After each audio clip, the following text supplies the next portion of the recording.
तो R note इसका initial वो था रेजिस्टेंस, तो आर नोट के अंदर चेंज कितना हुआ, R naught delta T change करने से आर हो गया, तो चेंज कितना हुआ आर माइनस आर नोट। वैसे हमें पता है टेम्परेचर बढ़ाने से रेजिस्टेंस इंक्रीज होता है, तो आर नोट में चेंज हुआ आर माइनस आर नोट। अब 1 ओम में कितना चेंज होगा, R minus R naught upon R naught, क्योंकि डेफिनेशन क्या है इसकी, कोएफिशिएंट ऑफ थर्मल रेजिस्टिविटी की कि 1 ओम में कितना चेंज होता है। अब डेल्टा टी टेम्परेचर चेंज करने से 1 ओम में चेंज हमने निकाल कितना होता है, R minus R naught upon R naught. 1 degree change करने से कितना होगा, R minus R naught upon R naught delta T.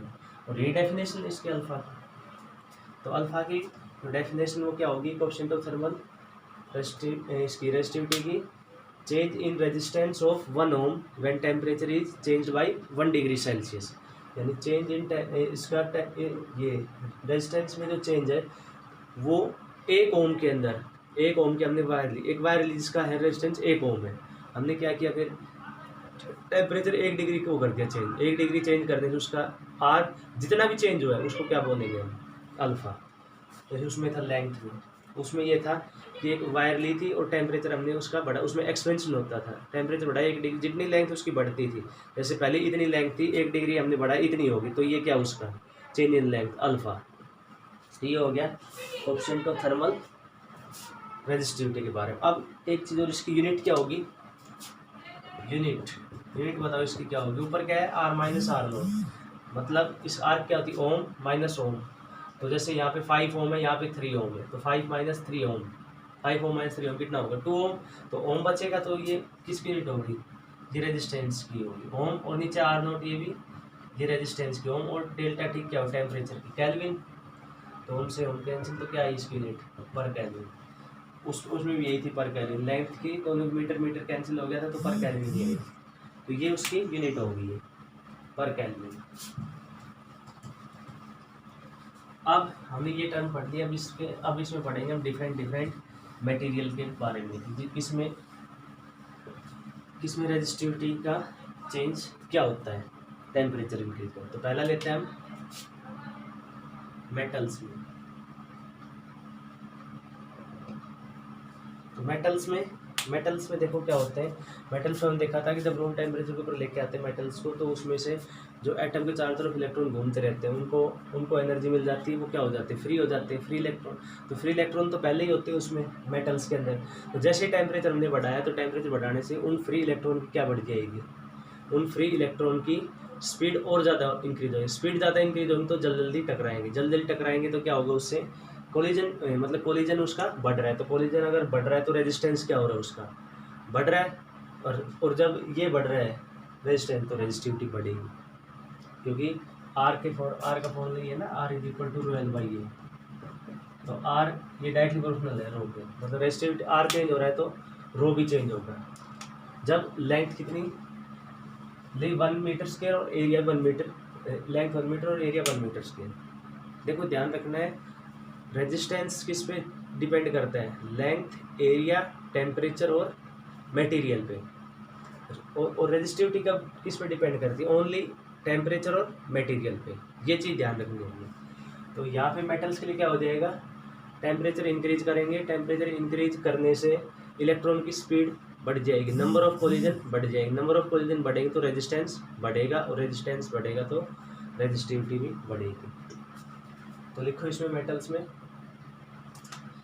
में ऐसे लिख देना, temperature increases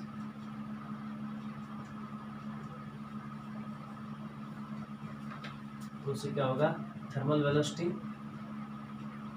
thermal speed of electron increases, thermal speed क्या हो जाएगी उसकी इंक्रीज। उसके बाद थर्मल स्पीड इंक्रीज अगर होगी तो क्या होगा, नंबर ऑफ कोलिजन्स पर second increase, number of collision पर सेकेंड इंक्रीजेज, और नंबर ऑफ कोलिजन बढ़ गए तो क्या होगा उससे रेजिस्टेंस इंक्रीज होगा, रेजिस्टेंस इंक्रीज होगा तो रेजिस्टिविटी भी इंक्रीज होगी।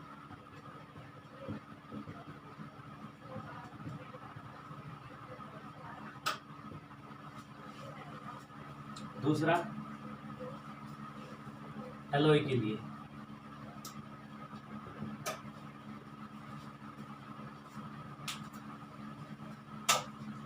तो एलॉय के लिए क्या होगा, देखो एलॉय क्या होता है, mixture of metal and non metal, मतलब मेटल के अंदर इम्प्योरिटी डाल देते तो क्या बन गया एलॉय।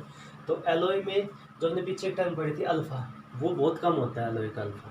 देखो अल्फा उसका कम होता है, इसी प्रॉपर्टी का हम यूज करते हैं। तो एलॉय में क्या होगा, टेम्परेचर इंक्रीज होगा, तो उसमें टेम्परेचर इंक्रीज करते हैं तो उसका अल्फा बहुत छोटा होता है। अल्फा बहुत छोटा मतलब उसका आर जो चेंज हो रहा है, अल्फा क्या था, change in resistance of 1 ohm when temperature increase by 1 degree Celsius. तो उसका जो टेम्परेचर का जो चेंज है, सॉरी रेजिस्टेंस का जो चेंज है वो अल्फा है, वो बहुत कम है। तो बहुत कम है तो इसका मतलब होगा तो सही उसमें चेंज, टेम्परेचर से इंक्रीज होगी उसकी रेजिस्टिविटी, लेकिन वो बहुत ही कम हो, 0.00 कुछ होगी। तो इसलिए हम ये मान के चलते हैं कि टेम्परेचर का एलॉय के ऊपर कोई फर्क नहीं पड़ता। तो लिख लो इसमें if temperature increases, if temperature increases then, if temperature increases then resistivity of, if temperature increases then resistivity of alloy do not change, resistivity of alloy do not change because the value of alpha is very small, is very small for, the value of alpha is very small for alloy, the value of alpha is very small for alloy। तो alloy के लिए ये हो गया। अब इसी property के कारण एलॉय को यूज करते हैं स्टैंडर्ड रेजिस्टर बनाने के लिए। जैसे लैब में हम जाते हैं तो लैब में हमें जैसे रेजिस्टेंस बनाते हो, कैसे बनाते हैं, जैसे एक वायर ली और उस वायर को हमने जोड़ दिया वोल्टमीटर और एमीटर के साथ और बैटरी के साथ, जैसे हम पहले करते हैं। जैसे कि वायर थी और ये हमने एमीटर लगा दिया, बैटरी लगा दी और यहाँ पे एक वोल्टमीटर लगा दिया। तो यहाँ हमने वो वायर लिए, उस वायर को जोड़ दिया, वी देख लिया और आई इसमें करंट देख लिया। वी अपॉन आई से क्या आ गया, आर की वैल्यू आई मान लो 5 ओम, हमने उसको लिख दिया 5 ओम और उसके ऊपर 5 ओम लिख के लैब में रख दिया कि इसका रेजिस्टेंस 5 ओम है। अब वो जो 5 ओम लिखा था वो मान लो लिखा था हमने सर्दियों में, जो इसमें ये एक्सपेरिमेंट किया था सर्दियों में किया था। अब गर्मियों में जब उसमें हमने देखा तो टेम्परेचर इंक्रीज होगा तो उसका रेजिस्टेंस हम ये चाहते हैं चेंज ना हो। तो चेंज ना हो तो इसका मतलब हम उसके लिए क्या यूज़ करेंगे, एलॉय। अल्फा क्या होना चाहिए, बहुत छोटा होना चाहिए, तो उसके लिए हम एलॉय यूज़ करते हैं। अगर हम मेटल यूज़ करते क्या होगा, तो 5 ओम था, अब गर्मियों में 10 ओम हो गया। तो हम तो उसमें यही मान के चल रहे हैं कि इसका रेजिस्टेंस 5 ओम क्योंकि उसके ऊपर लिखा हुआ है और हमने उसको यूज कर लिया उसको सर्किट में, तो इसका मतलब एरर आएगी क्योंकि उसका आर चेंज हो गया। तो इसलिए हम चाहते हैं कि ऐसा मटेरियल यूज़ करें जिसका टेम्परेचर से आर चेंज ना हो, तो इसलिए हम एलॉय यूज़ करते हैं। तो ये क्वेश्चन इंपॉर्टेंट क्वेश्चन है, पूछ भी सकते हैं कि स्टैंडर्ड रजिस्टर बनाने के लिए हम एलॉय को क्यों यूज़ करते हैं, because alpha is very small. तो लिख लो इसमें एलॉय में due to this property of alloy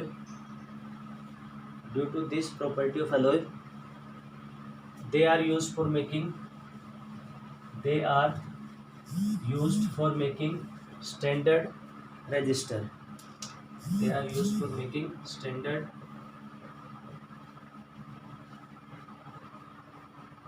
registers।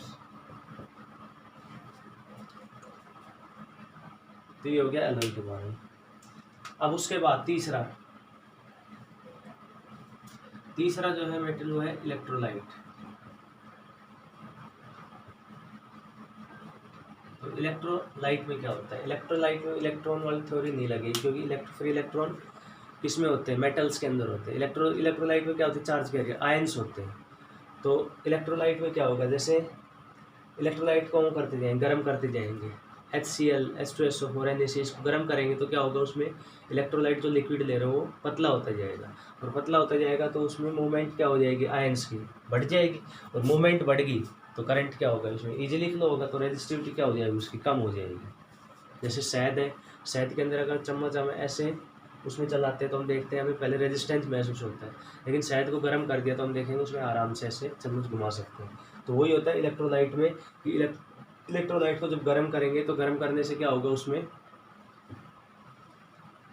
गर्म करने से उसमें जो इलेक्ट्रोलाइट के आयंस हैं उनकी मोबिलिटी बढ़ जाएगी, मतलब वो इलेक्ट्रोलाइट डेंसिटी कम हो जाएगी। डेंसिटी कम होने से क्या होगा, वो पतला हो जाएगा, और पतला होने से उसमें आयंस इजीली मूव कर सकते। तो इसमें लिखो इलेक्ट्रोलाइट में when temperature increases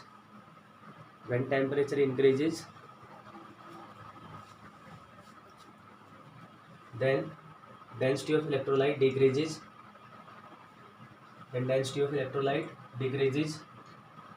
and mobility of ions increases,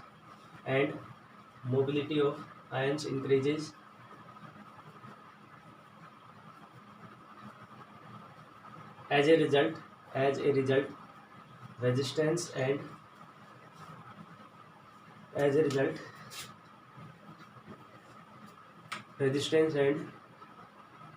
resistivity decreases। तो रेजिस्टिविटी डिक्रीज हो जाएगी। इलेक्ट्रोलाइट के बाद आता है सेमीकंडक्टर।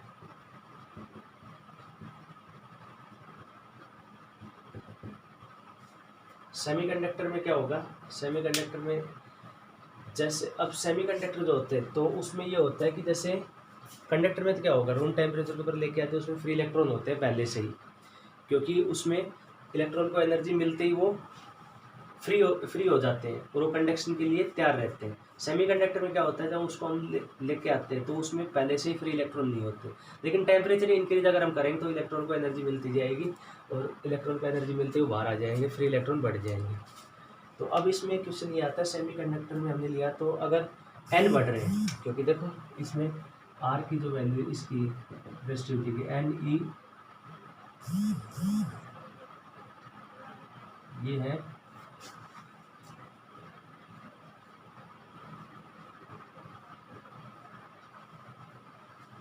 ये है M upon N square tau. Sorry,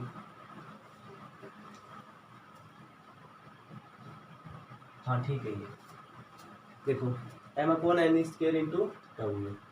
तो अब इसमें सेमीकंडक्टर में दोनों केस वो हो सकते हैं, क्योंकि देखो एक तो टेम्परेचर बढ़ाने से क्या हो रहे हैं, फ्री इलेक्ट्रॉन उसमें होते जा रहे हैं, पहले नहीं थे फ्री इलेक्ट्रॉन, मेटल में तो ऑलरेडी होते हैं पहले से ही, तो ऑलरेडी होते हैं, तो उसमें तो क्या होता है, जैसे टेम्परेचर बढ़ाएंगे तो क्या होगा, उसमें वो इलेक्ट्रॉन के बीच कोलिजन बढ़ जाएगा। अब कोलिजन बढ़ने से तो उसमें रिलैक्सेशन टाइम घट जाता है, टेम्परेचर सॉरी आर बढ़ जाता है फिर उसका।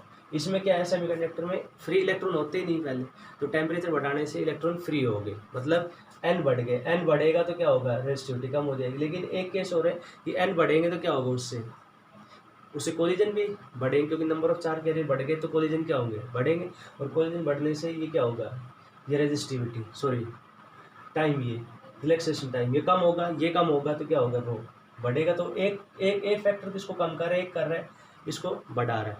तो एक्चुअल में हमने देखा कि होता ये है कि ये कम होती, क्यों, क्योंकि एन का जो फैक्टर है उसमें ज़्यादा चेंजेज होते हैं, और ये इसमें इतने नहीं होते चेंजेस, मतलब इसके चेंजेस अगर 10% है तो इसके 50% मिलेंगे, इससे ज़्यादा।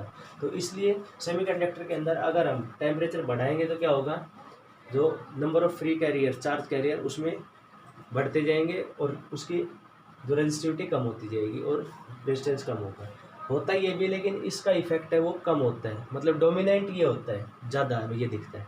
तो देखो इसमें सेमीकंडक्टर में when temperature increases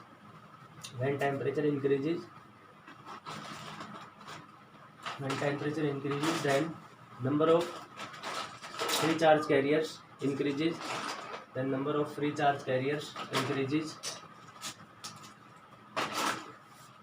as a result number of free charge carriers increases, as a result resistivity and resistance decreases। और ब्रैकेट में ये फॉर्मूला लिखो ताकि पता चल जाए, एन बढ़ रही है इसमें, ये एन ब्रैकेट में लिख लेना ताकि पता चल जाए कौन सा फॉर्मूला इसके। Fifth, insulators.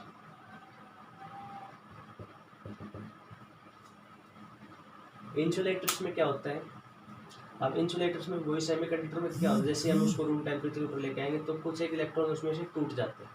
मेटल्स में तो काफ़ी सारे टूट ही जाते हैं, जैसे मेटल्स के अंदर मान लो, एक एग्जांपल लेते हैं, मेटल्स के अंदर अगर मान लो 10 करोड़ इलेक्ट्रॉन पहले से ही उसमें रूम टेम्परेचर के ऊपर लेके आए, उसमें टूट गए रूम टेम्परेचर के ऊपर लाने से। सेमीकंडक्टर में कितने टूटेंगे? उसमें 1 लाख टूट जाएंगे। इंसुलेटर में मुश्किल से 100 या 200 बस इतने ही टूटते हैं। तो इंसुलेटर में बहुत कम होते हैं फिर। अब ऐसा ही इसमें होगा, इंसुलेटर में जैसे रूम टेम्परेचर के ऊपर लेके आएंगे तो क्या होगा, टेम्परेचर बढ़ाएंगे, फिर उसके बाद तो उसमें फ्री इलेक्ट्रॉन टूटते जाएंगे। फ्री इलेक्ट्रॉन में टूटेंगे तो ये रेजिस्टिविटी क्या होगी, उसकी डिक्रीज होगी। तो सेम सेमीकंडक्टर वाले इसमें लिख लो, इंसुलेटर्स में।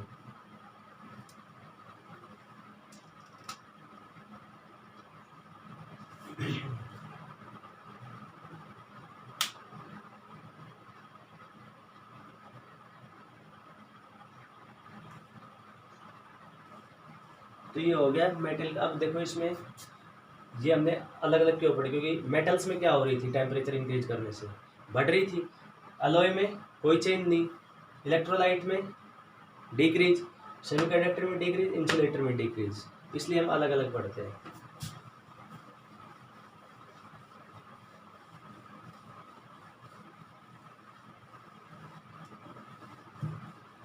उसके बाद एक दो है डेफिनेशन जो पूछ रहे थे कई बार, थर्मिस्टर क्या होता है, ये भी temperature sensitive device, thermistor and super conductor.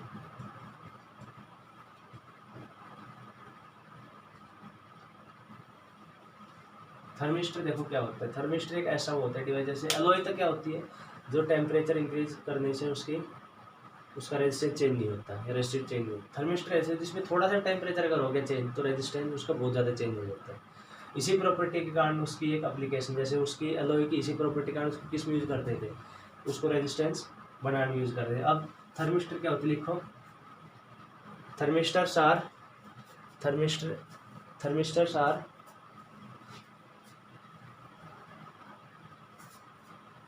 those materials thermistors are those materials whose resistance and resistivity changes very rapidly, whose resistance and resistivity changes very rapidly, even temperature changes are very small, even temperature changes are very small।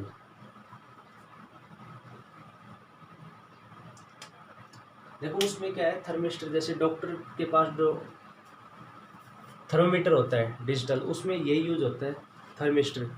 कैसे, क्योंकि जैसे patient का अगर temperature बढ़ रहा है तो 1 degree 2 degree भी अगर बढ़ रहा है तो बाकी जो चीज़ें यूज करें तो उसमें तो ये होगा कि आर चेंज होगा, लेकिन बहुत कम चेंज होगा, हमें पता ही नहीं चलेगा। तो उसमें हम ऐसा चाहते हैं कि हम ऐसा वो यूज करें डिवाइस जो थोड़ा सा टेम्परेचर बढ़ने से उसका आर बहुत ज़्यादा चेंज हो। तो उसमें यही होता है, देखो उसमें एक सर्किट होता है, जैसे ये सर्किट हो गया, ऐसे ये हम लगा दिया एक, जैसे ये थर्मिस्टर हो गया, यहाँ पे ये थर्मिस्टर ऐसे उसमें लगा दिया, ऐसे होता है थर्मिस्टर ये। और ये फिर एक सर्किट हो गया, अंदर सर्किट होता है ऐसे। और इस थर्मिस्टर के ऊपर एक जैसे मेटल की वो लगा देते हैं वो, जैसे डॉक्टर के पास जाते हैं तो डिजिटल थर्मोमीटर जो मुंह में लगाता है उसके आगे देखना लोहे की या मेटल की वो होती है, उसका फ्रेम होता है, तो ये इस पर लगा। तो जैसे ही हम इसमें आइस के अंदर हमने रखा या फिर उसके बाद 1 डिग्री हमने इसका टेम्परेचर बढ़ाया आइस में रखने के बाद, तो हम देखेंगे कि आर चेंज हो जाएगा। आर चेंज होगा तो उससे क्या होगा, R is equal to V/9। Current change होगा और करंट चेंज होने से हमें पता चल जाएगा। अब करंट चेंज होने से उसमें क्या होगा, देखो थर्मिस्टर हमने लगाया, जैसे थोड़ा सा भी टेम्परेचर बढ़ रहा है तो ये आर बहुत ज़्यादा चेंज होगा, आर चेंज होगा तो आई भी चेंज होगा। और आई का कैलिब्रेशन हम कैसे अब उसमें एमीटर नहीं लगा होता, यानी एमीटर की जगह हम क्या लगा देते हैं, उसमें डिजिट होती है, जैसे 98.6 98.7 ऐसे, मतलब उसको ऐसे हम वो कर देते हैं कैलिब्रेट। लेकिन अंदर क्या होता है, ऐसे ही सर्किट होता है। तो उसमें थर्मिस्टर में यही होता है कि एक ऐसा टेम्परेचर सेंसिटिव होता है डिवाइस कि थोड़ा सा भी टेम्परेचर अगर चेंज होगा तो उसमें दिखता है। तो इसमें लिखना है ड्यू टू दिस प्रॉपर्टी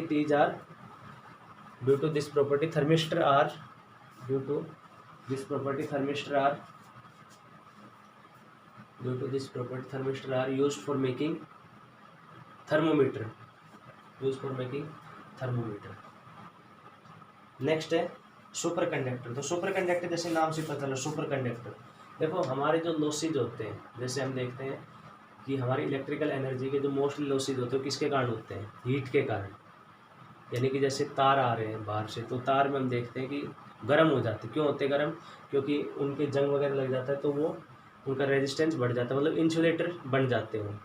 तो इंसुलेटर बनने से उनमें हीट के लॉसेज होते ज़्यादा हैं, और हीट के जो होते हैं लॉसेज उससे हमारी इलेक्ट्रिकल एनर्जी काफ़ी ज़्यादा वेस्ट हो जाती है। जैसे पंखा चल रहा है, तो पंखे में हम देखते हैं हीट के कारण लॉस है। क्यों? क्योंकि हम उसमें यूज़ तो कंडक्टर कर, लेकिन कंडक्टर का कुछ ना कुछ रेजिस्टेंस होता है, तो रेजिस्टेंस के कारण लॉस होते हैं। क्योंकि हमने फॉर्मूला पढ़ा है हीट का, H=I²RT। तो R बढ़ेगा तो हीट बढ़ेगी, तो ये चाहते हैं R कम से कम हो।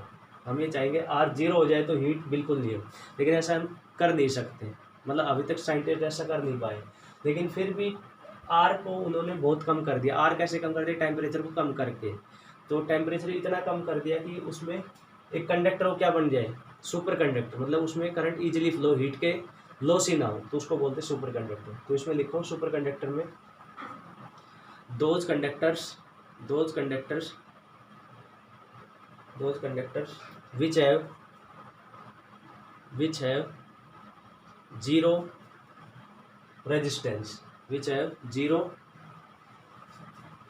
resistance,